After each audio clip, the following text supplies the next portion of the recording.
Welcome back to my video series, Hope for the Heartbroken. This is a 5-part video series I created to talk about how you can find your path to happiness after loss. And this is the 5th video. Like I said, video 1, we talked about happiness. Is happiness possible for someone after a deep, tragic, life-changing loss? Second video is there hope? Is there hope to be happy after a loss like you've experienced? 3, is happiness possible for you in particularly? Do you believe that you can be happy again? And in the 4th video, we talked about courage, because healing from grief requires courage. And so are you courageous?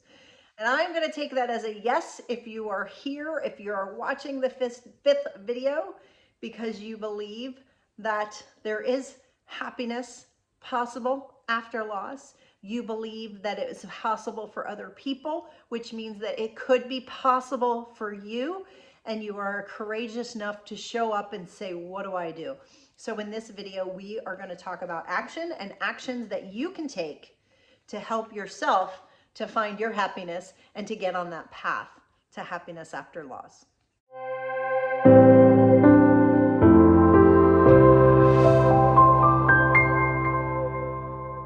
So before we talk about the actions that we're going to take, we need to talk about truth, because being courageous means looking at the truth and being courageous enough to look at the truth. The truth is that you are grieving. The truth is that you do not have the life that you wanted. You did not want to lose your loved one. None of us do. But the truth is you cannot change that. The truth is, no matter how much you beat yourself up, no matter how guilty you feel, no matter how angry you are at yourself or other people, it is not going to bring them back. And our brains want us sometimes to not see the truth. That's why we ruminate and we think over and over again, what could we have done different? Maybe if we do something different, the outcome will be different. It's why many of us will pray to God and say, if you just save them, I will change. Because we don't want to face the truth.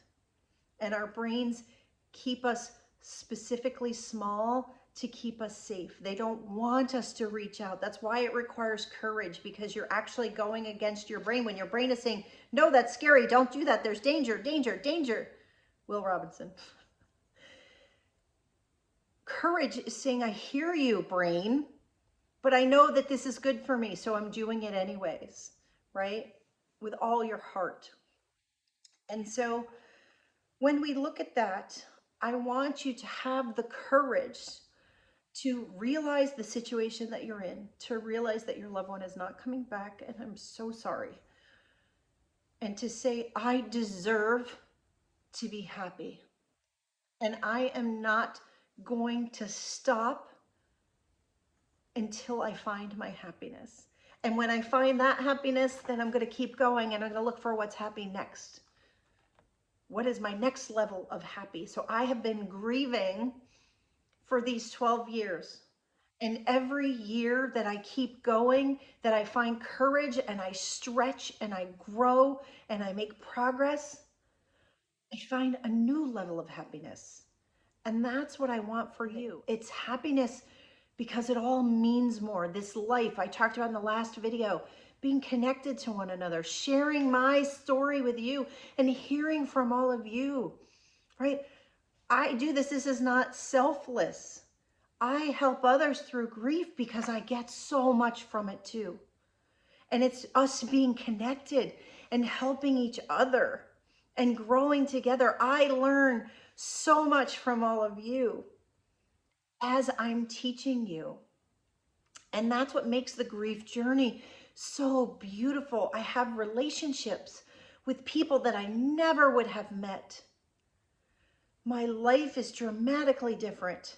The career that I have, the people I hang out with, the church that I go to, the school that my kid is in, everything is different because of my loss. And I see that as a positive because I've stopped letting life happen to me, which is what I was doing in a sense before my loss, and starting to say, no, life is too precious. I am too important. I deserve to have my life to be exactly the way I want it to be, not what someone else tells me it should be. I talk a lot in my videos about shoulds. Be careful about shoulding yourself. Don't do that. Take action to help yourself. If there's one should that you do need, the should is you should take action to help yourself. Do it for you. Do it for the person that you've lost. Do it for the people who are still around you. But just do it. Just take action. So today I have 4 things that you can do to take action. Simple.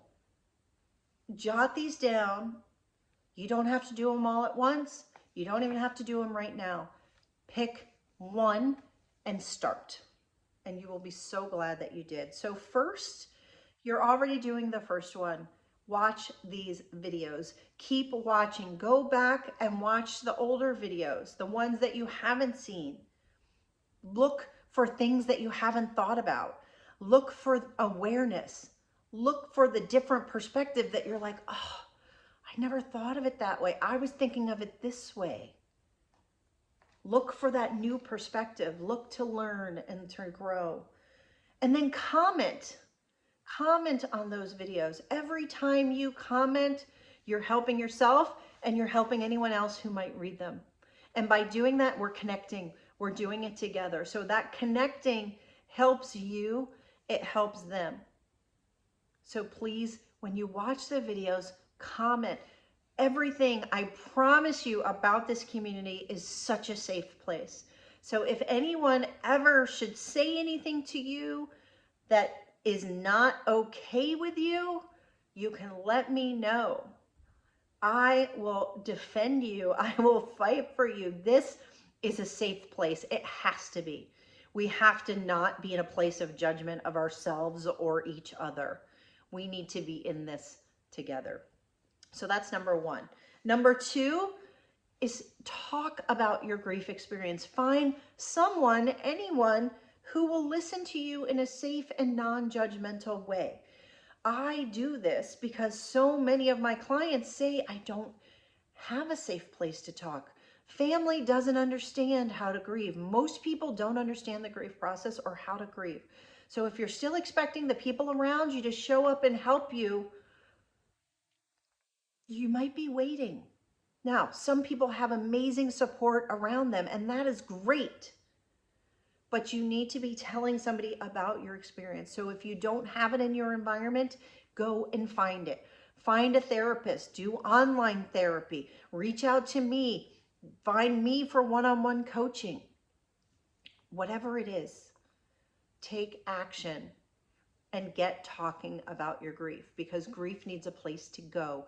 You have to speak your grief. It needs to be witnessed. People need to hear you, and you in turn also need to hear other people's grief experience, because it normalizes it for you. It makes you like, oh my gosh, I thought I was the only one that was this way.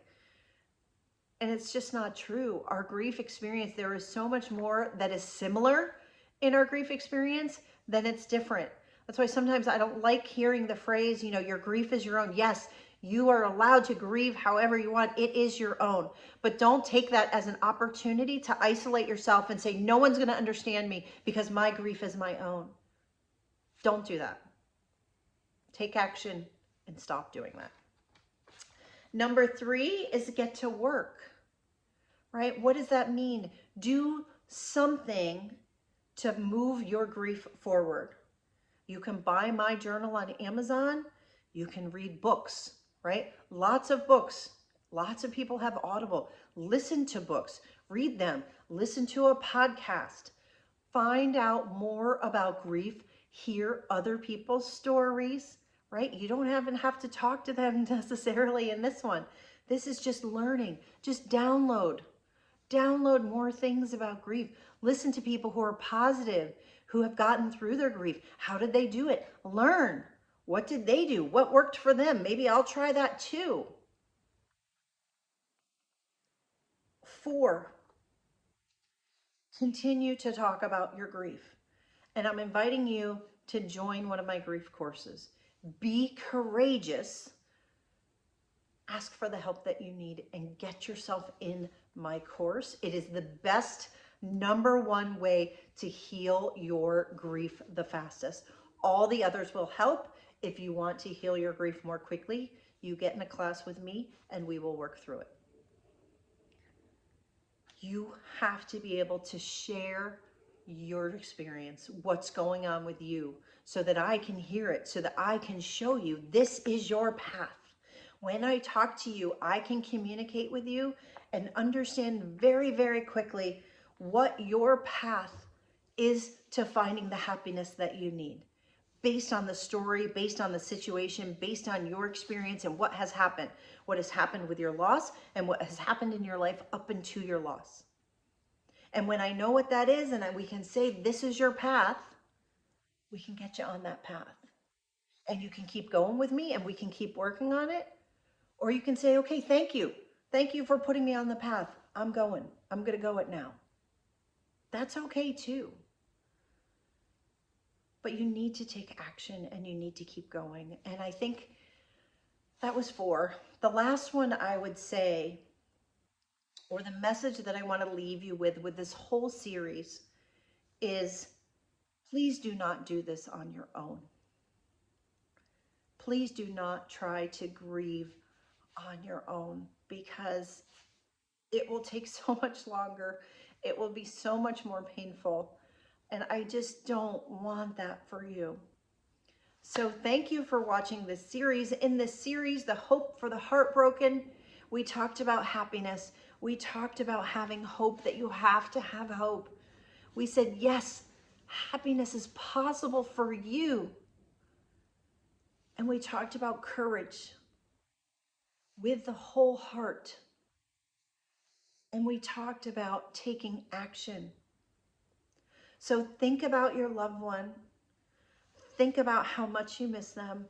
Think about the pain, and think about the possibility, the promise of finding happiness after loss, because I guarantee you it is there waiting for you.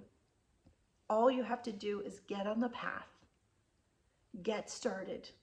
And before you know it, you'll be the one looking back and saying, well, look at that. Remember when I was so miserable that I couldn't get out of bed? Remember when I didn't know what my life was going to look like?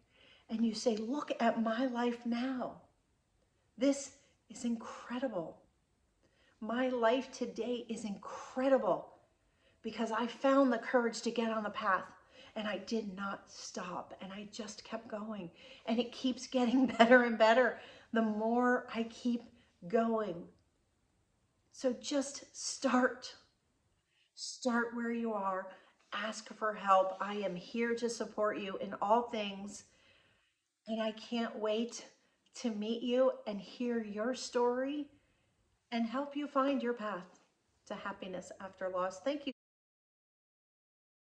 so much for being here with me on this journey. Please comment, please share these videos out if they've helped you. Please help GriefInspired to be more of the norm in this world than not. We can together redefine how the world thinks about grief. Thank you so much for watching. Bye for now.